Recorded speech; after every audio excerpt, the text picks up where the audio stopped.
Olá, queridos, graça e paz, tudo bem? Hoje nós vamos falar sobre um salmo, Salmo 46. Nós vamos comentar algumas coisas e vou falar um assunto muito importante. Hoje eu vou adiantar para vocês que eu estou meio pirado no Jiraya. Então, quando estou meio pirado no Jiraya, eu sou mais do lado profeta do que pastor apaziguador. Então, se você ficar desconfortável, ore ao Senhor, para que, primeiro, Deus me dê graça, e segundo, será que não é você que precisa tomar uma posição? Mas vamos lá. Se você quiser também pular o vídeo, nem assistir, fica-se à vontade. Salmo 46, versículo 1. Deus é o nosso refúgio e a nossa fortaleza, sempre presente na adversidade. Por isso não temeremos, ainda que a terra trema e os montes afundem no coração do mar. Ainda que estronde suas águas turbulentas, os montes sejam sacudidos pela sua fúria. Versículo 9 diz assim: Ele dá fim às guerras até os confins da terra, quebra o arco e despedaça a lança. Queridos, presta atenção nisso daqui. Eu promovi, né? Lá é um recurso pago que tem no TikTok, então eu promovi lá com pouco dinheiro um vídeo no TikTok que eu falo um pouco sobre a política, sobre se a igreja se posicionou diante de Deus, se a igreja se entregou a Deus. Deus fará o que ele tem que fazer, independente de quem está no governo. E algumas pessoas responderam ali: entendo os seus posicionamentos, entendo. Mas e fala isso para os irmãos da Venezuela, fala isso para os irmãos de Cuba, vá para Cuba, vai lá, não sei do que. Sabe, irmãos, talvez a gente precise rever um pouco o nosso evangelho. Talvez a gente precise reler a Bíblia. Talvez a gente precise estudar um pouquinho mais sobre a história da igreja. Porque talvez o que nós aprendemos de Bíblia nos últimos 10 anos não é uma verdade. Talvez o que nós aprendemos sobre as Escrituras, de como Deus faz as coisas, não é uma verdade. Deus não é essa pessoa que fica passando mão em tudo que a gente faz. Deus não é um pai mimado que cria filhos irresponsáveis. Deus não é assim. E, queridos, Deus também não se preocupa com seguidores. Deus não tem fã-clube. Jesus, ele estava lá com os discípulos viram e falam: Jesus, mas dura essa mensagem. O que vocês estão achando ruim? Vocês querem ir também? Pode ir. Queridos, Deus não tem problema com seguidores. Deus não tem problemas com fã-clube. Deus não tem problema de perder seguidores. Não, queridos, Deus não tem problema com isso. O que nós vemos é uma geração mimada achando que Deus vai fazer aquilo que a gente acha que Ele tem que fazer dos nossos moldes, do nosso jeito. Não, Deus, o Senhor levantou Beltrano, o Senhor levantou Ciclano, o Senhor só pode fazer através dele. Não, queridos, não é assim. Deus levantou Davi, mas quem construiu um lugar para que Deus habitasse foi Salomão, não foi Davi. Deus, pela história, foi lá escolher um homem. Mas quem construiu algo foi essa próxima pessoa. E deixa eu te falar uma coisa, querido. Essa pessoa, no final da sua vida, era um desviado. E esse desviado construiu um lugar para Deus. Lógico, antes de se desviar. Mas o que eu quero te dizer, querido, é que se nós nos entregamos a Deus, se nós nos rendemos ao Senhor, se nós verdadeiramente entendemos quem é Deus e como Deus agiu pela história, nós chegamos à conclusão que Deus vai fazer o que ele precisa fazer, independente de quem está no trono. E deixa eu te falar uma coisa também. Há uma diferença entre governantes e autoridade. Há uma diferença entre governantes e autoridades. Faraó era o governante, mas quem tinha autoridade era José.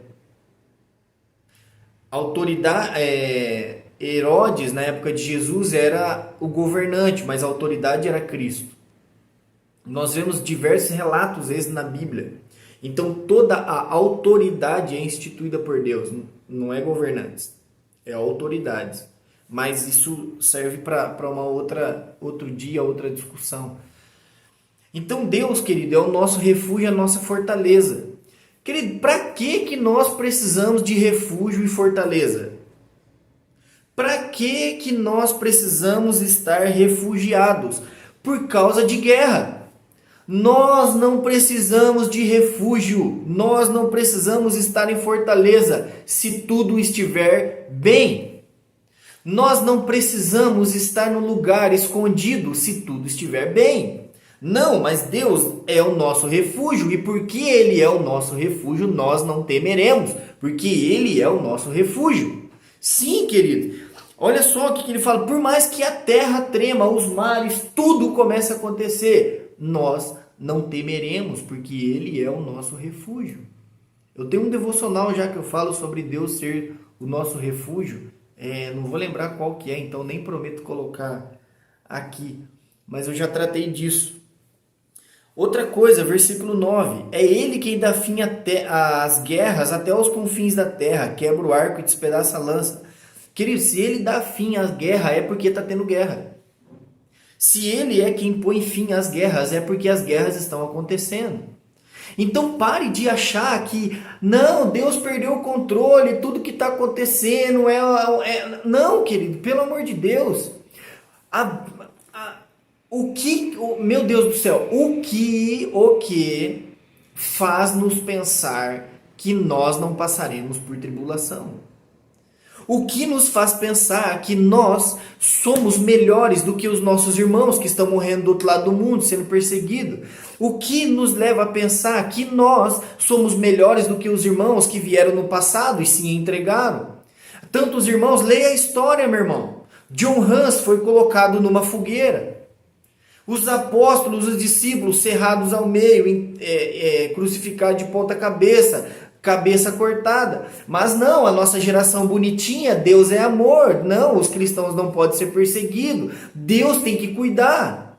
Não, queridos, não é assim que funciona. Não é assim. Deus não é o pai mimado. Deus está preocupado com a nossa eternidade, não com o nosso conforto. Deus providenciou na pessoa de Cristo a nossa salvação eterna. Ele poderia, querido, Jesus poderia ter se levantado contra Roma naquela época que ele viveu aqui, há 2030 anos atrás. Ele poderia ter se levantado e falado, não, vou acabar com esse império, vou estabelecer meu reino aqui na terra. Ele não o fez, querido, mas ele veio para quê? Para nos transportar do império das trevas para o reino do Filho do seu amor. Esse foi o propósito de Jesus, então ele está preocupado se você, que hoje está passando por diversidade, por luta, por tribulação, se você vai ficar eternamente com ele. Então a proposta dele é, independente do que aconteça aí fora, eu sou o seu refúgio, eu sou a sua fortaleza, não tema. Queridos, esse é o evangelho de Jesus Cristo. Esse é o evangelho de Deus. Que ele vem nos estabelecer a paz com Deus. Para quê? Para que nós vivamos a eternidade. Isso não quer dizer, querido, que nós não vamos passar por tribulação aqui, que nós não vamos passar por luta aqui, que nós não vamos passar por diversidade aqui. No mundo tereis aflições. Tende bom ânimo. Eu venci o mundo. Não existe ali uma continuação que muitos colocaram. Se eu venci o mundo, vocês vão vencer também. Não, querido, é mentira isso. Ele diz que ele venceu o mundo, então que a nossa esperança está nele que venceu. A nossa esperança não vem na nossa força, a nossa esperança não é do nosso conhecimento, a nossa esperança é o Senhor Jesus. Esse é o verdadeiro evangelho, queridos. Esse é o verdadeiro evangelho, é Deus na pessoa de Jesus Cristo nos providenciando a vida eterna. É Deus vendo e sabendo que nós, pelos nossos próprios merecimentos, pela nossa própria força, pela nossa própria dedicação, nós nunca seríamos dignos de herdar a salvação. E nunca seremos mesmo. Se Cristo não viesse, não se entregasse, não entregasse todo o seu sangue, nos lavasse com o seu sangue, nos purificasse do pecado, tudo que nós merecíamos era um inferno. Mas por causa da pessoa de Jesus Cristo, nós temos a salvação. E queridos, eu vou acabar esse devocional, já são 10 minutos. Eu vou acabar esse devocional com isso. Deus não é um pai mimado que vai nos livrar de todas as situações. Deixa eu te falar uma coisa, querido. Outra coisa. A Angel, minha neném, ela tem 2 anos e 3 meses agora. E ela passou recentemente por uma bateria de injeções, de vacinas.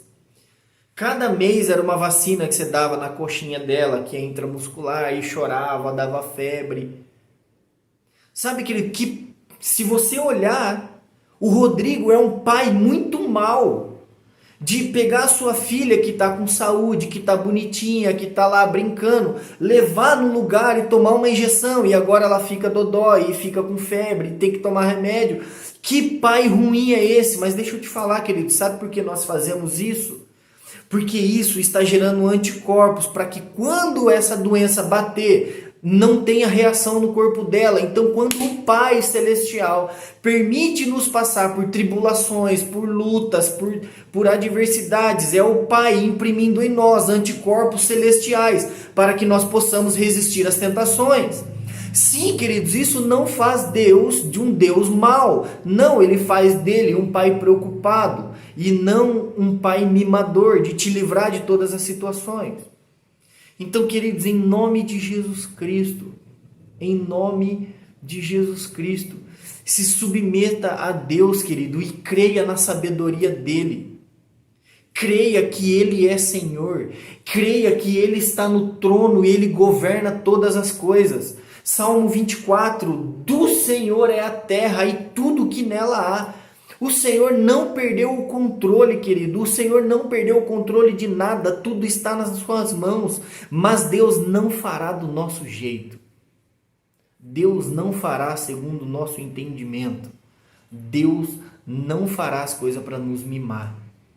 Deus continua no trono, continua sendo o Senhor. E o que Ele quer é que nós nos submetamos a Ele em obediência, em crença, crendo que Ele sabe exatamente o que está fazendo.